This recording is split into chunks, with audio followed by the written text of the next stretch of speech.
Oh my gosh, happy equinox almost here. Maybe when you're watching this, it will be the equinox. This is amazing. This is an equinox like none I've ever seen. And I have seen some pretty amazing equinoxes over my many years of doing this. And this is like nothing I've ever seen. And the lead up into it with all the Pisces energy and the sun conjunct Saturn in Pisces, the sun conjunct Neptune in Pisces, um, Mercury moving into from Pisces into Aries, and then Venus moving from Aries back into Pisces, and then Mercury will do the same thing, and then Neptune's going to move from Aries into Pisces, and there's this whole Aries Pisces powerful energizing factor. And the sun, when it goes into is at the equinox, the balance of day and night, the sun is at zero Aries. So it goes from 29 Pisces to zero Aries. So we have that omega point, the end point, and then the alpha point, the beginning point. And many cultures saw that as the New Year's point because that was when the balance of day and night was happening, and then there was more light available, and they just saw that as a time to celebrate the new year.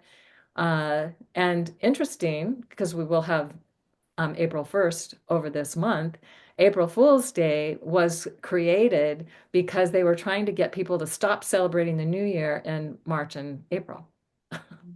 So they called them fools, April Fools. So, because when the Gregorian calendar came along in 1580 something, so they were, and it took a long time for that to actually become the reality. So we could say this is a New Year's point from an ancient cultural perspective. And there's so many other things happening. So that if we look at that zero Aries point as a beginning of the seasonal signs, a beginning time, we're beginning something new. And that point is being crossed by the sun once every year, but by Neptune three times this year, by Saturn three times this year, by Mercury three times this year, and by Venus three times this year. So it is getting super highly charged and activated. And I'll just say, I woke up this morning having this feeling like I'd been in this interdimensional space. Like I was in a portal, like an interdimensional portal. Like that's the only thing I can think of. And that everywhere I looked, it was like a different reality, a different reality, a different reality. It was happening so fast, I couldn't keep up with it, and I got woozy. And I was like, oh my God, I wonder if anybody else is having experiences like this because it's so powerful. Yes, Jamie, I'm sure. Yeah.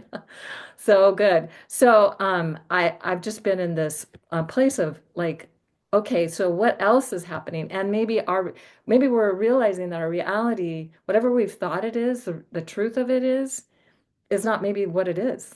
Maybe it's something else, and maybe it's shifting so fast and we're shifting with it. So I decided that it might be good to share a quote from, let me just see if I can find it. Uh, God. Here we go, maybe here. Yeah, here we go. This is from José Argüelles' book. He wrote called Surfers of the Zuvuya, Tales of Interdimensional Travel. And this kind of just sums up everything that it feels like we're experiencing right now, and and also gives us some ways of how we can work with it. So here's the quote. Zuvuya is a Mayan term for our interdimensional connection to all past and future dimensions. It is also the universal wave of energy that surrounds all life, reminding us that the universe operates within simultaneous dualistic cycles. The key to surfing the Zuvuya is radical trust and radical surrender. I'm going to say that again. The key to surfing the Zuvuya, or this interdimensional wild and crazy time we're in, is to have radical trust and radical surrender. We must create a total world transformation, including a revolution in attitude. So if we can change our attitude, we can create that total world transformation. And we need to understand our life in a joyous and happy manner, as it will not work unless we play. It will not work unless we play. So that's what it's all about. So, how can we give ourselves more permission to play and to shift our attitude and to be in that place of radical trust and radical surrender? So, with that, I'm going to pass this along. I love that invocation to play, and also love that all of what you said brings up themes of duality and paradox, and like how do we hold the both and more, which is such a big theme of Pisces, as well as the fish. And even the constellation of the fish is like two fish tied together but swimming in opposite directions, really bringing our attention to the material world that we live in, but also the spiritual world, but how they can never be separated. And how do we bring that place of integration within them and find a sense of play and surrender and trust within all of that? And so I just wanted to offer just a little bit of a connection with the constellation of the fish. If we tune into this month, especially around the equinox time and all the way through the solar eclipse time, March 29th, we will have Saturn, North Node, Venus, Neptune, Mercury, Sun, and Moon all together in the constellation of the fish. That's a lot going on. And so you can look at this from the sidereal perspective or the tropical perspective, but in the sky, that's where they are. And I do feel like there's this massive transmission coming through around how do we lean a little bit more into play and integration and finding some element of closure. But because it's a new moon, there's this element of something new. Like, how do we complete this thing in a new way? So, looking at a whole bunch of old, maybe information or even old emotions, because the fish does invoke water too. And how do we do something new with it, but to bring it to this place of closure, but in a playful way. So that I think is a really big theme for this month ahead as well. Yeah, I love that. And with the surrender, something that it came to me during these weeks is like sometimes we feel the surrender is I'm going to retreat from life and I'm going to be in my house waiting like for the river of life to happen. And then I'm surrendering, right? But I'm here. And it's like, no, how can you be in the river of life, allowing yourself to be sometimes like moved and then it's just like life is taking you somewhere, and it's not so much many times about retreating ourselves, but it's much more about really opening ourselves and flowing with that action. And I feel that is very connected with the energies that are highlighted with the new Venus cycle starting in the 22nd or 23rd here in Europe. And what is being really insightful for me with this one in particular is to look at the previous one 8 years ago in a similar area of life.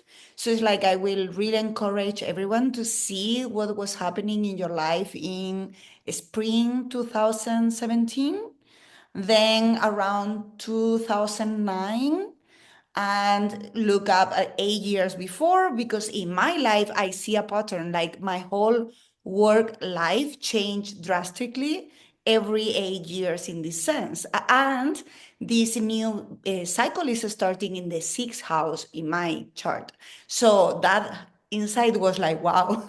So for sure my work life is going to be transmuted somehow during this new cycle, and it's being always more and more into like what you are passionate about and how we are evolving. Like we cannot be grasping into our old identity of ourselves, like whatever we were passionate about 8 years ago, maybe now we are like not that passionate anymore, because we evolve as human beings. So here is like this new spark of light, and I love like in Anna's myth is the moment, like that conjunction of the sun with Venus is the moment that she's receiving all the powers from the sun. She's receiving all the myths, and like she has the power of this. Like if you read the book, we can have it maybe in the description, the Inanna's myth. And then it's like she has all these powers, but then she's deciding to descend because new cycle, a new process of transformation. And we are in that. We are in that fish, in that watery realm, but at the same time, there is something within us that is being reborn. There is a spark of new light and life, both of them. And something that also in one of my last classes came really strongly is it gets to be easy. It doesn't have to be always such a sacrifice and such an effort. And this, with my whole Saturn energy, is being like, how? Like, how do I allow myself so it gets to be easy? And Venus is going to be with Saturn two more times. Like she's going backwards and then she's going conjunct Saturn one more time, and then one retrograding and another one when she's direct. So in this cycle, is like, how can we start something new from that playful energy? And it doesn't have to require that much sacrifice and effort and climbing the mountain. It's like, how can we get to do it in an easy way? Because many times, where is your joy? That's the path. What makes you shine and what makes you more excited, that's your path. And all the stories that we tell ourselves, like not to trust that. And I think that is also part of the medicine of the lunar eclipse that we just had. In the moment that we are recording hasn't happened yet, but in the moment that people are listening has happened. So is how can you release the hard work of Virgo and then also and enjoy as well the details, enjoy your sacredness, enjoy the rituals, the work, but it doesn't, it gets to be easy. I need to repeat that to myself every day. Like seriously, like it gets to be easy. You don't have to make it harder that is needed. And I think that with this Venus cycle, we have that opportunity to start something new, even when things apparently don't make sense.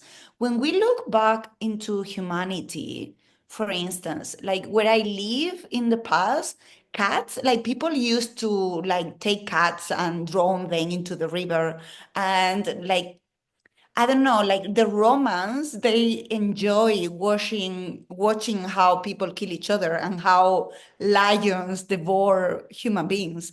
We are not there anymore as humanity. So it's like sometimes we're focusing on the things that are not working. But if we see the sensibility of people, it has improved in so many ways. Like the hearts of humanity are being more and more open. Like now we cannot even imagine how a whole town can enjoy while someone is being burned. Like we cannot even see how that is a possibility. And it was a reality for human beings a few hundred years ago that the whole town just watch how someone is being killed in front of them. So it's like if we have that perspective, we can see how we are really opening more and more to love, even when sometimes the media is saying the opposite. So it's like really seeing that as part of the journey, like we are allowing ourselves to be more a superconductor of love, as the summit that is Kajeling organized, and is going with that flow of life. That doesn't mean that you're retreating for life, but quite the opposite. It's like you are an active agent of what is happening. So I think that in so many ways, for so many angles, is really playing out during this month. Wow, I love that, Mar, and I love what everyone shared. And I love that, Mar, you brought in the invitation to look back at these 8-year cycles of the Venus cycle, because I do believe that sometimes sharing about our personal experience can really ground and help us embody these astrological cycles. And 8 years ago, in the spring of 2017, that's when I left my job when I was working as a school psychologist really, and it was like in a very Aries way. It was kind of, I mean, it was something that was kind of in my heart for quite a while, but it was just I'm writing a letter that I'm not renewing my contract. I don't know exactly what I'm doing. I can teach yoga, I can do these things, but I didn't have a plan. And this was in my ninth house. And the real reason I ended up leaving my job in the schools, which I loved working with the students so much, but my kind of spiritual orientation did not fit into the public school system. And that really led, and I would not be here now sitting here with you all as the astro priestess is sharing about astrology if I had not left that job in a very instinctual Aries way 8 years ago. So I love that you brought that invitation to explore that. And wow, like this equinox portal that we're in is so epic. I mean, if we think about if we look at the equinox chart, in any chart with the equinoxes or the solstices, these four quarterly points of the year, it kind of sets the energy for the next season ahead until we're coming to the Cancer solstice. And with this equinox chart, we're in the eclipse portal, in the eclipse cauldron, as Kaylin says, that I love. It's this alchemical cauldron. We're in this kind of time out of time space. We have Venus meets the sun, 2 days right after the equinox. Mercury's there in the equinox chart. We have Neptune and the North Node so close together. This is just I feel not only this not only this eclipse portal, but this whole next season, because it's so within the equinox chart. I mean, this is a time of fast and unexpected, accelerated change, rapid moving change in our lives. Nura asked right before we started, she posed to the group, like, what do you all think the theme is? And just like what came to my mind was just hold on to your hats because we are going through such accelerated change. And then Kaylin started to talk about all this like interdimensional travel and change. And it's just like, hold on to your hat because we are going through all like these interdimensional portals, multi-dimensional change. Just wow. And I always like to remember in the eclipse portals, and I feel like this is actually going to be for the whole next season because it's within the equinox chart that like when we look at an eclipse chart, we like eclipses bring this unpredictable, unexpected quality. So it's not going to be too helpful for us to try to predict and pinpoint like this is going to be the change in my life because it's always going to be different than what we think it's going to be. And with I feel like Mercury retrograde at the time of the eclipse. Well, Mercury goes retrograde right like the day of, but like after the Virgo lunar eclipse, and Mercury's retrograde during the eclipse portal meets the sun just a few days after the eclipse on March 24th at 4 degrees of Aries, and then is still retrograde for that for the Aries solar eclipse. But there's something about I was really tuning into what is the significance of Venus and Mercury being retrograde in this eclipse portal so close to the sun. They're in early Aries at that point, and it's like there's this, and Nura, you kind of spoke to it with the when you spoke about the wisdom of like the fish constellation swimming in different directions. I feel like there's this invitation to really come into greater union with our body wisdom, our instinctual body wisdom, Venus retrograde in Aries, and our way of thinking, our way of perceiving, our instinctual way of perceiving Mercury in Aries retrograde. Most of us have been conditioned to override our instinctual body wisdom, our gut instinct of how we perceive reality, this like inner knowing that we often know, like it's our gut instinct. That's what Aries is so much about. Aries is so much about getting us back in touch with our gut instinct, our self-trust, our ability to just feel into the moment. We feel the energy moving through us, and it's like, boom, this is how I'm moving with the energy. And often we've been conditioned to overthink things, to contemplating is not a bad thing in and of itself, but we can start over contemplating, getting spun out in our mind. This is something that Virgo lunar eclipse is also helping us to clear some of that to get back to our body wisdom. I feel like this is actually a theme among many, many transits. And with that Venus retrograde to kind of clear out where have we been conditioned to think these are my wants and needs and desires, to really get in touch with these are like my true instinctual, the desires of my heart, which is actually this, it's not just this like base thing that we might think about. It's actually this deeply spiritual, celestial kind of energy. But yeah, I'm just feeling such a invitation here to really come so deeply back in touch with this is our gut instinct. This is to really get in touch with our self-trust, our self-knowing, the desire of our heart, and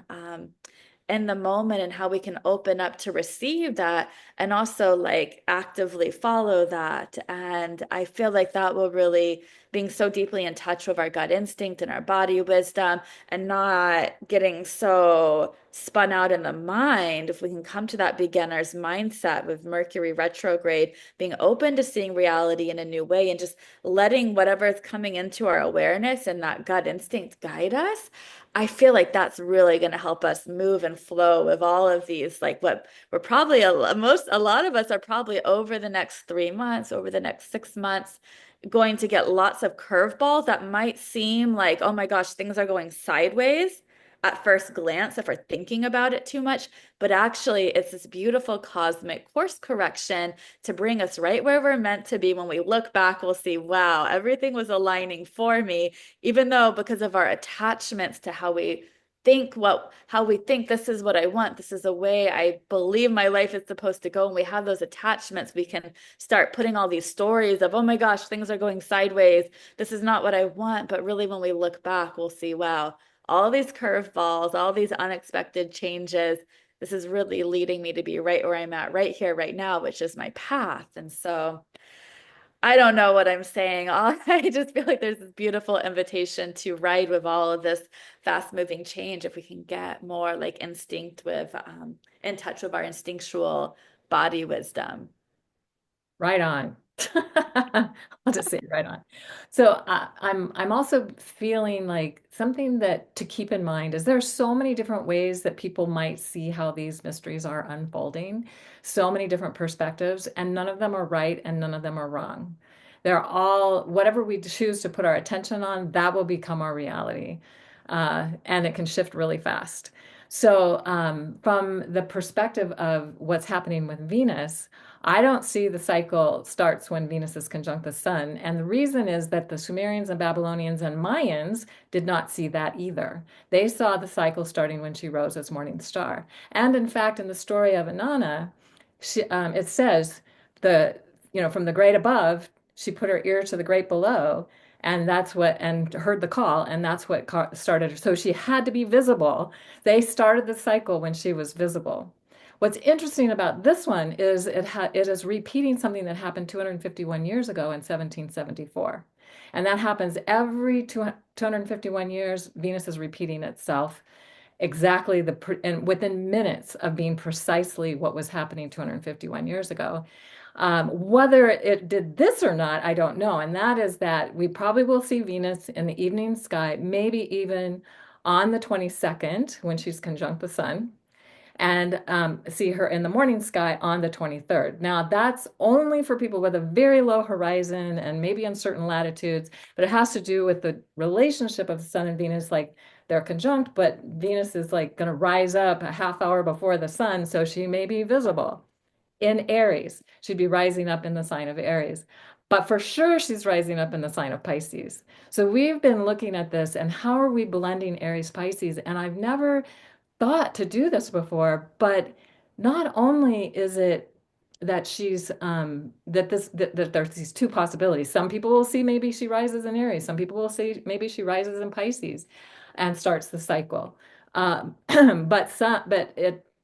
what's going on right now with Neptune, Saturn, Venus, and Mercury all going back and forth across the Aries Pisces point, back and forth. Never seen that happen before. It's been 165 years since Neptune was in Aries. It's been 30 years since Saturn was in Aries. And then for Venus, 251 years for her to go exactly. She goes retrograde in Aries a lot, but to go exactly at this point in the constellation of Pegasus, also just above the fish, and starting with one star and going back to another star in that constellation, coming back to a star called Markab, which has to do with the Merkaba. It's like there's so I don't have time to go into all of it, but oh my gosh, there's so many things happening here, and it's like how are we blending Aries Pisces? How are we looking at the feminine journey of the next 19 months as Aries Pisces, not just Aries, not just Pisces, but the blending of them together. And so that's something I'm a Pisces sun with Venus and Aries. So, of course, I've lived this my whole life, but now I find I'm feeling an understanding coming to me in ways that I have never even thought of before. Like, oh my gosh. So, and with all this happening, so here's the other thing. Some people, I just heard this recently, and I didn't know this was a reality, is some people start the Venus cycle when she goes direct. So of course she's going direct in Pisces, and she started going direct in Pisces in 2009, and then she's going to conjunct the Sun again in Aries in 2033, and she doesn't conjunct the Sun in Pisces until 2041, I think it is. So, but there's this dance back and forth between this area. It's like, it's not just Aries and it's not just Pisces. It is really literally Aries Pisces for a while. And the other thing I noticed was that the greatest elongation when Venus is the furthest away from the sun, and that's considered to be an important point. She's reaching out into the cosmos to get information and insight. That happened in Pisces in January. And it's been happening in Pisces for a while. And so it's like, oh, so the Pisces piece has been present for such a long time, at least since 2009 when she started to stationing direct there. So this is just to kind of give an idea that there's no one way to look at it, and we can be open and maybe curious about how is this happening? How is this coming together for us? And what would it be like to really explore the Aries Pisces reality? Now, just one more thing before I end this, and that is Mars is out of bounds. So it's outside the boundaries of ordinary reality, and it goes back in bounds on April 6th. And so it's been out of bounds for a long time. This whole retrograde pretty much out of bounds. And so it's been meaning that it's time to think of things in a new way. It's time to really begin to explore and open to possibilities that maybe we haven't considered or thought of before. And Mars conjuncts Venus, or not conjuncts, trines Venus on April 6th. And so I just have this image of them in Cancer, Mars in Cancer, and Venus in Pisces. And how are they working together to help us create a new world where it's safe to be who we are, and where we can really show up with the ability to heal ourselves and each other through the power of love. So that is also another piece. With that, I'll turn it over. Ugh, I love it so much. Even with there's a double signature of the Venus in Pisces with the Mars in Cancer, because Venus is also in the fish as well as Mars in the constellation of the crab. And so I feel like, if you've studied astrology for a while, you've probably heard that, well, when you see the same kinds of things repeating over and over and over again through different traditions, through different transits or aspects in a chart, you're like, okay, there's something really important here. So I definitely agree that there's an opportunity to create a deeper sense of emotional safety here. And I think, especially with all that we've been prepared with the trines between Mars and Saturn as well, and Mars is just really in a trine relationship with all of the Pisces planets and the constellation fish planets. There is, I think this will be a time of deepening into some kind of devotional path. Now, whether you would call that innately spiritual, I think those people who are watching this video might be very comfortable using those words, but I see it happening very far across just one way of expression because we can be in a devotional spiritual path but never use that language, and it's exactly the same thing. And so especially with the quality of Pisces being so integrative, and it's not about this strict mental definition that I think you spoke to so well as also Jamie. It's that more instinctual, like what is really important to me. I think Saturn won't let us get away from it, and especially Saturn with the North Node. Like with the North Node there tends to be a deep hunger, a deep thirst, and sometimes an insatiability. It's like we need something. We're so thirsty for that water, whatever that water is for us. And Saturn also makes it so that we can't really get away from it. And it makes us have to put work in wherever Saturn is. We have to kind of put work in to access that sacred water. And that work, whatever it is for you, showing up on the daily on your yoga mat, or just, going for a walk every day with your dog, or being in a really loving relationship with your body through how you choose to eat. Like, basically, where do you have this happening in your chart, and what is it really igniting for you? And in a general sense, what is it really bringing in you into this devotional communion with? It seems like there's just no escaping it, which I personally am super excited about that, because when we are kind of brought to, there's a statement that we can probably agree with Saturn, when we're often brought to our knees with Saturn. Saturn has strong affinity with the knees.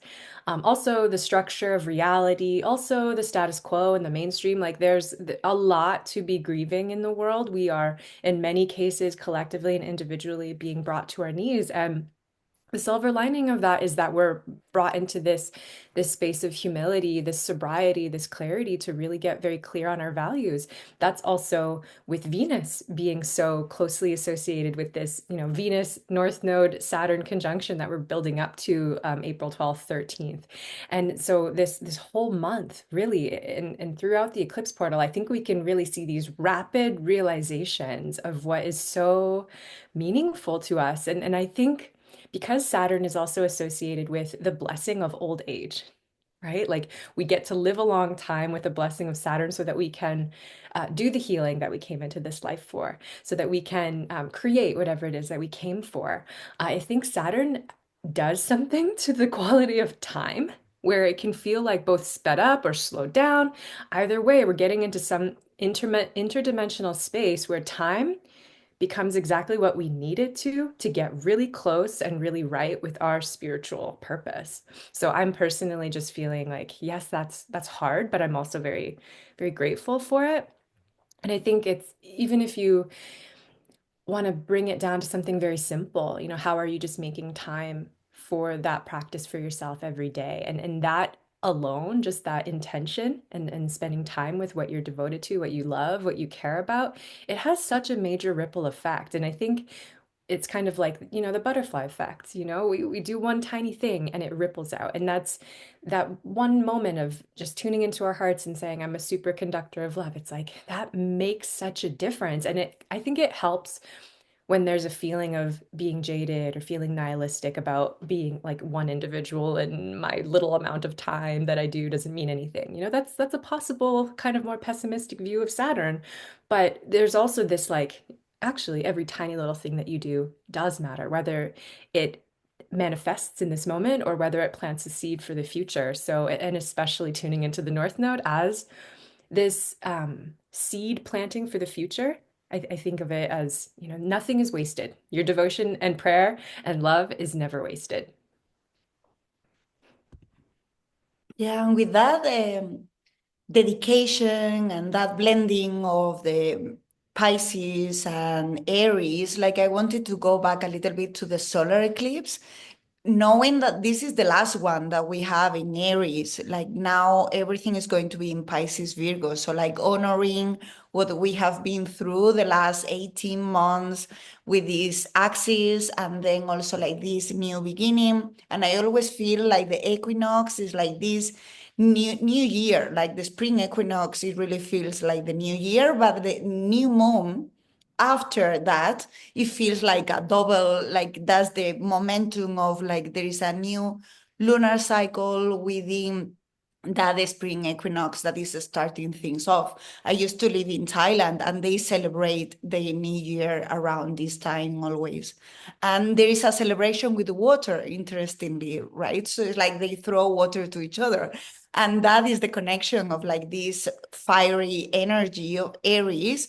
The solar eclipse will be in 9 degrees Aries, but then we have the Venus with Neptune, with the North Node in Pisces. So the whole thing that is in the Venus cycle is also within the solar eclipse. So there is new beginning, but it's very important that this new impulse doesn't come only from the ego. It comes from a deeper place of knowing that life is holding us up. Like, you are always surrounded and like rooted in your ancestors, your spirits and your guides, and you are never alone wherever, even if it seems that you're alone, you are always with all this company that you can really trust, that you are protected in that sense.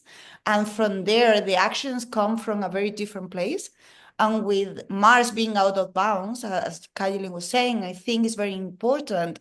And I always felt this intuitively. It's very important for us, for our Mars, to always listen first to Venus, to always listen first to the inner planets before taking action.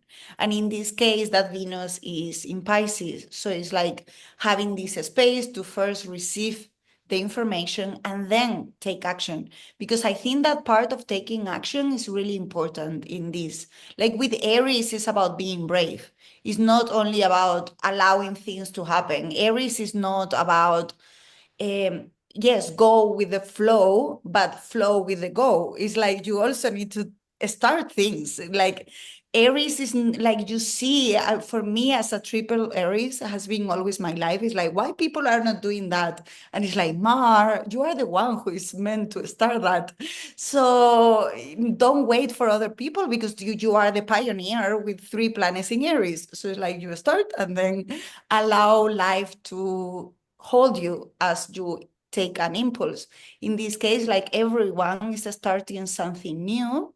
And I always look also, I don't remember the book, but there is a book about moon families, that every new moon is a 2.5 years cycle that is super interesting.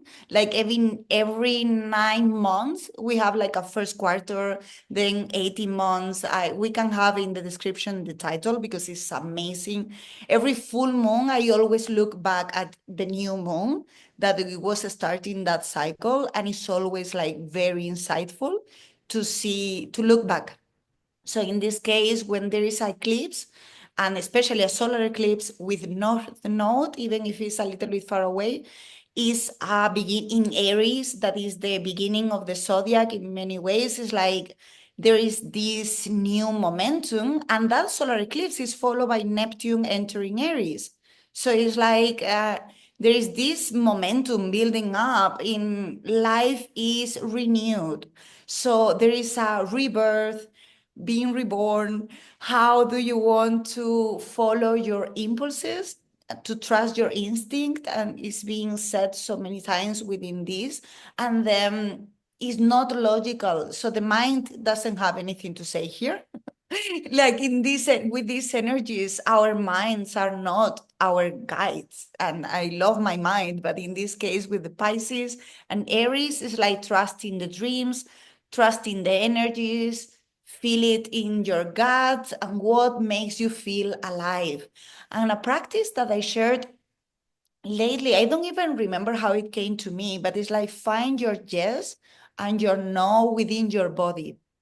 So you breathe in, and then you feel like, where is my yes? And for some people, I have shared this with different, like I did it with Jamie for our summit. And it's like, for some people, the yes is in the heart. For some people, it's in the head, like it's smiling. So they feel the smile energy. Or here, some people, it was very interestingly. And then where is your no? So for many people, maybe the no is in the belly, like they feel this contraction or whatever. And then your body is telling you, like every decision in your life, it takes 2 seconds to breathe in and Is this a yes or is this a no? And that's it. And then do it. Many times what is happening, and when Aries gets frustrated, is that you know it's a yes, but you are not being brave enough to go for it. And now there is something in our life that we need to go for it. And we need not to be selfish, but a little bit like I have the right to desire a change in my life. And I need to start something, even if my family doesn't understand what I'm doing, even if like my partner doesn't understand what I'm doing.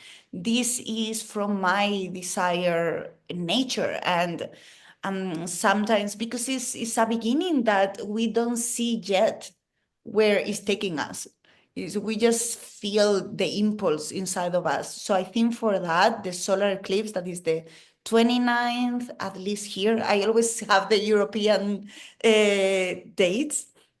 And then Neptune entering Aries is that impulse of new life that at the same time we still have some retrogrades and everything. So then by mid-April, things are going to be moving much more like direct, and that impulse is going to like get more and more momentum.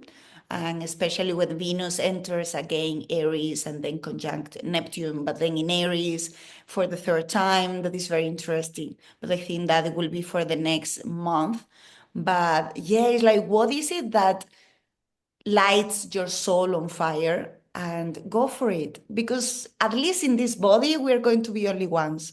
So let's have fun and let's do the best that we can with this body that we have in this life.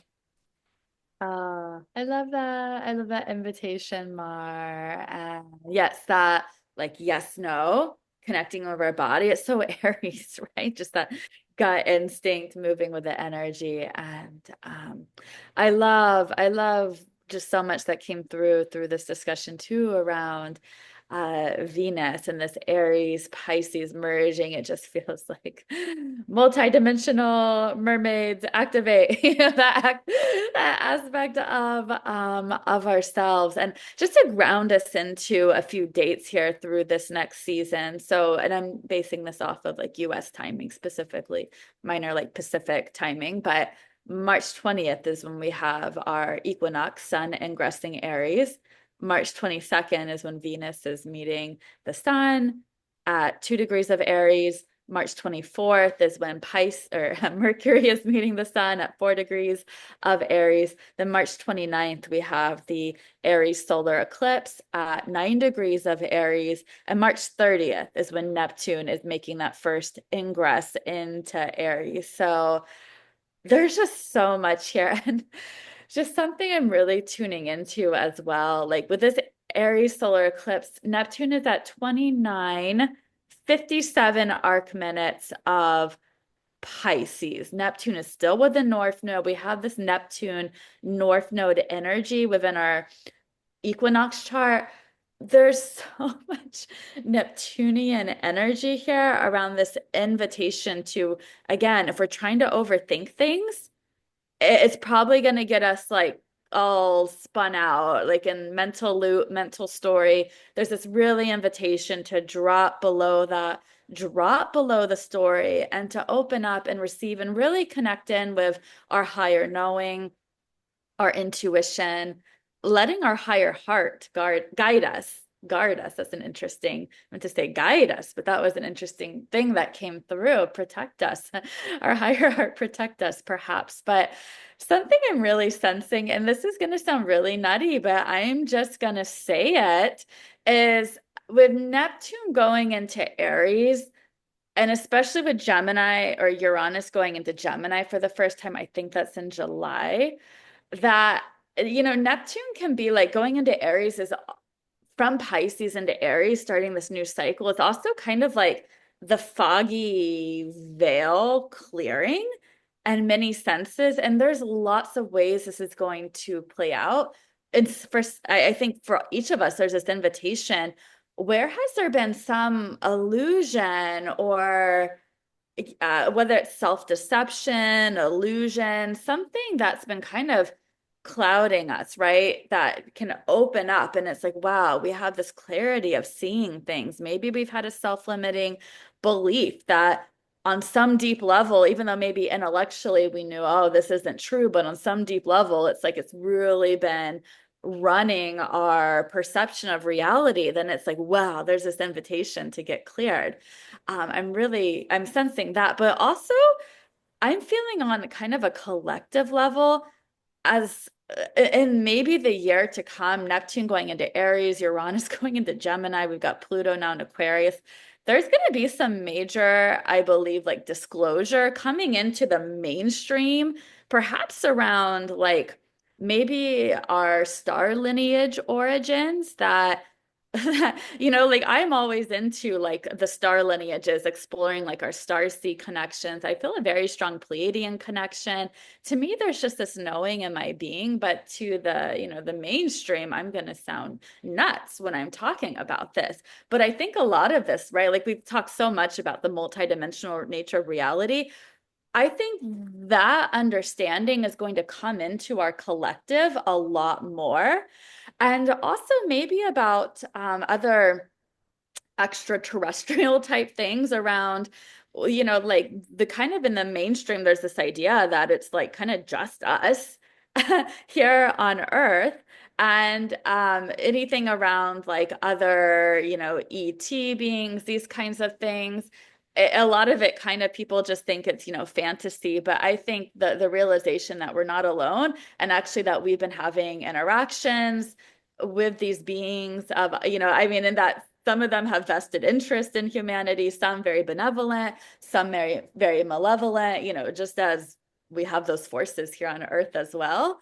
That I think a lot of that is going to come into our mainstream. And it might be like the children that are born now, like they'll think it's wild that it's like, wow, the mainstream collective kind of thought it was like just us here on Earth and not having like they're gonna be like interacting, like so much more, just like we're interacting, going and maybe we're interacting with people from all sorts of places on the Earth. Like it's gonna be normal for them. It's like, oh, there's like this Pleiadian I'm connecting with and Syrian, and they're like here, and we're all interacting. Like, and I know this sounds nuts, but I feel like things are so much more wilder than we think. And Neptune going into Aries, Uranus going into Gemini is just going to be like, there's going to be some really big, like, whoa, disclosure type of things happening about the nature of our reality that may be very different than what we think.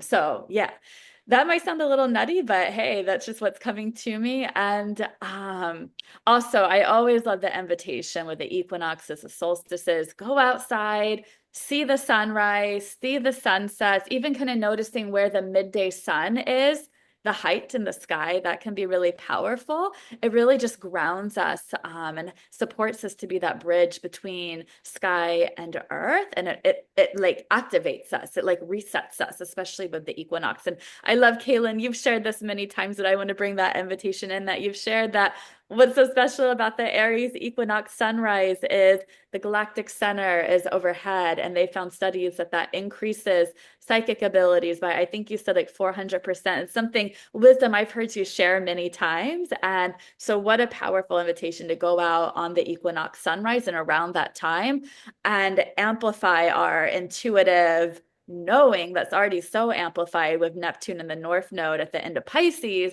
to really open up and receive some higher wisdom in. Oh, I love that so much. And so you're reminding me, I did do a video on this. The last quarter moon is going to be right there over galactic center, transmitting, also amplifying this, which is happening at every equinox. But I'll put a link to the video, a short video I did on that. There'll be links in the show notes for book titles and other things that we've talked about. So be sure to check those out. And just really loving what everybody has shared, and what we, it feels like, okay, radical trust, radical surrender, trust your gut, all the different things that have been shared here today. So imagining that this equinox, well, everything's set up for it to be a truly transformational time. So thank you everyone for being with us, and we look forward to seeing you next time. Bye.